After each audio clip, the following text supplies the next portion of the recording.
Follow कीजिए हमारे Facebook page को और सब्सक्राइब कीजिए यूट्यूब चैनल को टेक्निकल सब्जेक्ट और टेक न्यूज की वीडियो सबसे पहले पाने के लिए। नेक्स्ट बात करते हैं JavaX Servlet.htp पैकेज की। जैसे JavaX.Servlet में कई सारे इंटरफेस और क्लास थे, वैसे यहाँ भी कई सारे इंटरफेस और कई सारे क्लास हैं जिनका अपना अलग अलग रोल है। जैसे इंटरफेस हम यहाँ पे यूज कर सकते हैं HTTP session, HTTP servlet request, HTTP servlet response, HTTP session binding listener, ऐसे class cookies, HTTP servlet class, HTTP session event, HTTP session binding event, ऐसे कुछ इंपॉर्टेंट आपके क्लास और इंटरफेस है यहाँ पे जिसको मैंने लिस्ट आउट कर रखा है। तो इसका भी हम यूज करते हैं जावा servlet.htp पैकेज के अंदर।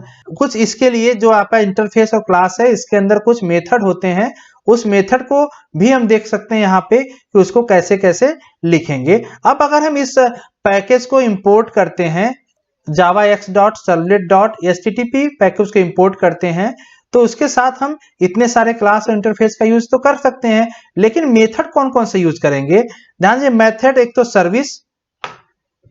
सर्विस मेथड यूज कर सकते हैं सर्वलेट रिक्वेस्ट और सर्वलेट रिस्पांस के केस में। दूसरा service method HTTP servlet request और HTTP सर्वलेट रिस्पांस के लिए यूज कर सकते हैं। इंपॉर्टेंट मेथड है डू गेट और डू पोस्ट, इस मेथड का भी हम यूज करते हैं। यहाँ पे जनरली डू गेट और डू पोस्ट दो मेथड होते हैं जिसके थ्रू हम कोई भी रिक्वेस्ट रिस्पांस लेते हैं। तो डू गेट, हम कोई सिक्योर रिक्वेस्ट रिस्पांस लेना तो वहां पे हम डू गेट यूज नहीं करते, सिक्योरिटी के पर्पज से हम डू पोस्ट का यूज करते हैं। आगे एग्जांपल में देखेंगे कि डू गेट और डू पोस्ट में क्या डिफरेंस है, दोनों कैसे हम यूज करते हैं। इसके बाद डू पुट और डू डिलीट दो मेथड है जिसको भी हम यहाँ पे यूज कर सकते हैं। एक एग्जांपल देखते हैं, यहाँ पे आपको समझ में आ जाएगा HTTP सर्वलेट कैसे काम कर रहा है। अगर इस एग्जांपल में देखें तो मैंने एक सर्वलेट बनाया, सर्वलेट का नाम रख दिया add servlet.java, ये आपका सर्वलेट बना। अगर इस सर्वलेट में देखें तो यहाँ पे मैंने एक तो IO एक्सेप्शन, एक एक्सेप्शन के लिए कॉल इंपोर्ट कर लिया। प्रिंट राइटर का मैंने इंपोर्ट कर लिया, जो आपको राइट करेगा उसके लिए प्रीडिफाइंड आपका पैकेज होता है। एक नया यहाँ पे आपको फीचर्स दिखेगा इंपोर्ट किया हुआ है annotation.webServlet, इसके बारे में अभी हम डिस्कस करेंगे आगे प्रोग्राम में, क्योंकि पिछले प्रोग्राम में ये लाइन यूज नहीं हुआ था लेकिन हम यहाँ पे यूज कर रहे हैं।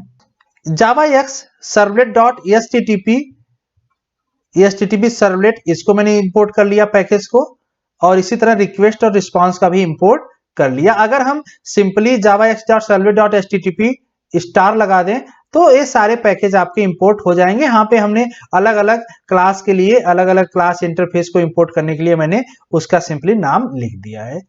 इसके बाद एक एनोटेशन होता है, एनोटेशन अभी हम यूज नहीं कर रहे हैं, अभी हम इसका डिस्कस नहीं कर रहे हैं, आगे अभी बताएंगे इसका क्यों यूज किया मैंने, वो इजी हो जाता है आपका प्रोग्रामिंग करने के लिए। तो एक तो बॉक्स यहाँ पे है जिसका यूज है सर्वलेट के लिए बना हुआ है। एक हमने HTML पेज बना लिया जो कि आपका क्लाइंट साइड जो पेज दिखेगा ऐसा ही पेज दिखेगा उसके लिए। और यहाँ पे अगर देखें तो एक बॉक्स मिसिंग है XML की। पिछले एग्जांपल XML का कोड था, यहाँ पे हमने XML की कोडिंग नहीं किया, उसी XML कोड यूज नहीं किया, और उसी XML कोड का काम करने के लिए जो उसके थ्रू हम अचीव कर रहे थे उसके लिए हम यूज कर रहे हैं यहाँ पे web servlet as a annotation. इसका यूज हम जो कर रहे हैं, इसका ये जो पैकेज इंपोर्ट किया यहाँ पे मैंने उसी के लिए वेब सर्वलेट ले रहे हैं। तो ये काम सिंपली क्या कर रहा है, आपका जो पेज क्रिएट होगा, जो पेज बनेगा, उसी पेज को यहाँ पे हमने लिंक करने के लिए इसको यूज कर लिया वेब सर्वलेट का। इस HTML पेज से, और इसको एक तरह से कनेक्ट भी आपका कर लेगा सर्वलेट, मतलब HTML पेज से सिंपली हम इस सर्वलेट पे कॉल कर लेंगे। इसके अंदर सिंपल एक प्रोग्राम था, सिंपल प्रोग्राम है कि 2 नंबर मुझे क्लाइंट मशीन पे हम फर्स्ट नंबर सेकेंड नंबर देंगे जैसे, और उसको समीशन करना है। समीशन करके जो रिजल्ट आएगा वो सर्वलेट एक नया पेज क्रिएट करके उसका आउटपुट डिस्प्ले करेगा। यही मेरा गोल था। अब इस गोल को अचीव करने के लिए एक तो मैंने सर्वलेट बनाया, दूसरा इसके साथ एक HTML पेज बनाया। HTML पेज की कोडिंग यहाँ पे सिंपली लिखा हुआ है, वो HTML पेज लुक लाइक ऐसा ही आपका होगा। अगर यहाँ पे इंपॉर्टेंट लाइन देखें तो यहाँ पे फॉर्म मेथड एक्शन यहाँ पे दिया हुआ ऐड, ये जो एक्शन दिया गया है इसी को हम एनोटेशन के साथ यूज करते हैं। मतलब अगर यहाँ पे एक्शन कुछ और होगा तो यहाँ पे एनोटेशन मुझे कुछ और देना पड़ेगा, तभी ये इससे कनेक्ट हो पाएगा, अदरवाइज ये कनेक्ट नहीं होगा। और अगर हम XML का कोडिंग देखें तो XML में भी हम कुछ ऐसे ही यूज कर रहे थे, वहां पे XML में भी हम कुछ ऐसे यूज कर रहे थे कि उसको कनेक्ट करने के लिए कैसे यूज करेंगे। तो यहाँ पे जो एक्शन है इसी एक्शन को हम यहाँ नोटेशन के साथ लिख देंगे तो आपका वो पेज कनेक्ट हो जाएगा। XML की कोडिंग करने की यहाँ पे जरूरत नहीं है। अब जैसे ही क्लाइंट मशीन रन करेगा, जैसे क्लाइंट पे आपका प्रोग्राम रन करेगा, वेब पेज आएगा तो कुछ इस तरह से पेज दिख के आएगा और यहाँ पे आपसे एक फर्स्ट नंबर सेकंड नंबर पूछेगा। फर्स्ट नंबर हम यहाँ पे एंट्री करेंगे, सेकंड नंबर यहाँ एंट्री करेंगे और ऐड डेटा पे क्लिक करेंगे। जैसे ऐड डेटा पे हम क्लिक करेंगे, ध्यान दीजिए सबमिट बटन था ऐड डेटा, तुरंत ये जाएगा सर्वलेट के पास, सर्वलेट रिक्वेस्ट लेगा क्योंकि यहाँ पे ध्यान दीजिए एक्शन पे ऐड है, यहाँ पे ऐड है, मतलब इससे इस पेज पे सर्वलेट को कॉल हो जाएगा। और यहाँ पे दो इंटीजर आई और जे इंटीजर क्या है, पहला इंटीजर आई जो है वो नंबर वन मतलब इस बॉक्स का मैंने आईडी दे रखा, नेम दे रखा नंबर 1, तो इसका नंबर 1 है, इसका दूसरे का नंबर 2 है। तो नंबर 1 पे जो बॉक्स में देंगे वो आई के पास आ जाएगा, नंबर 2 पे देंगे जो जे के पास आ जाएगा। तो यहाँ पे सपोज मैंने दिया 10 और 20, तो 10 20 आ गया आई और जे के पास। इसके बाद एक के वेरिएबल है जहां पे इसका समीशन किया मैंने, तो कितनी वैल्यू जाएगी 30 वैल्यू हमने गेट राइटर से राइट कर रहे हैं।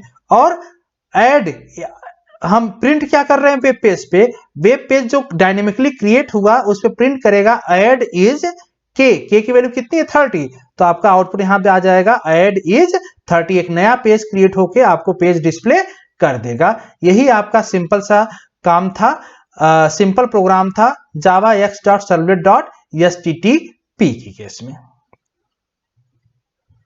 इसी प्रोग्राम को अगर हम विदाउट एनोटेशन देखें, जैसे यहाँ पे हमने एनोटेशन यूज कर लिया था इसका और उसके लिए एक पैकेज भी इंपोर्ट किया था, मतलब यहाँ पे XML की कोडिंग नहीं थी। अगर इसी को हम देखें तो XML कोडिंग के साथ एनोटेशन हट जाएगा। अब ध्यान दीजिए उसी प्रोग्राम में यहाँ पे कोई डिफरेंस नहीं है, सिंपल प्रोग्राम आपका है, ये आपका सर्वलेट है, एक HTML पेज है, ये XML पेज है, 3 पेज यहाँ पे आ गए। पिछले में XML नहीं था क्योंकि वहां पे हमने एनोटेशन यूज कर लिया था। यहाँ पे ध्यान दीजिए एनोटेशन की मिसिंग है, एनोटेशन मैंने नहीं लिखा है यहाँ पे, तो उसके लिए उसका काम करने के लिए मुझे क्या लेना पड़ेगा web.xml में। अब आप देख सकते हैं सेम चीज वही है, पेज तो वही डिजाइन है। यहाँ पे हमने यहाँ पे एक तो सर्वलेट और सर्वलेट मैपिंग दो चीज डिफाइन किया। सर्वलेट नेम हम S1 रखेंगे या कुछ भी नाम लिख सकते हैं, सेम नेम हम यहाँ पे मैपिंग टाइम भी रखेंगे। यहाँ पे क्लास नेम जो आपका क्लास है एड सर्वलेट, लेकिन यहाँ पैकेज बना है माई पैक, तो हम यहाँ पे पूरा पाथ देंगे माई पैक डॉट एड सर्वलेट यहाँ पे दे दिया। और जो URL पैटर्न होगा, URL पैटर्न क्या होगा ऐड, इसी /ऐड, तो /ऐड मैंने पिछले प्रोग्राम में एनोटेशन के साथ दिया था, यहाँ पे हमने यहाँ पे दे दिया, तो एनोटेशन का यूज नहीं हुआ, ये मैपिंग हो जाएगा। जब प्रोग्राम रन करेगा तो सेम आउटपुट यहाँ पे इजिली से आ जाएगा। तो आज के लिए बस इतना ही करते हैं। नेक्स्ट लेक्चर में हम बात करेंगे इसी पैकेज में जो आपका जावा x.servlet.http है, इसी में 2 इंपॉर्टेंट मेथड होते हैं, गेट मेथड और पोस्ट मेथड। इन्हीं दोनों के बारे में हम विथ प्रोग्राम डिफरेंस समझने की कोशिश करेंगे। Thank you so much.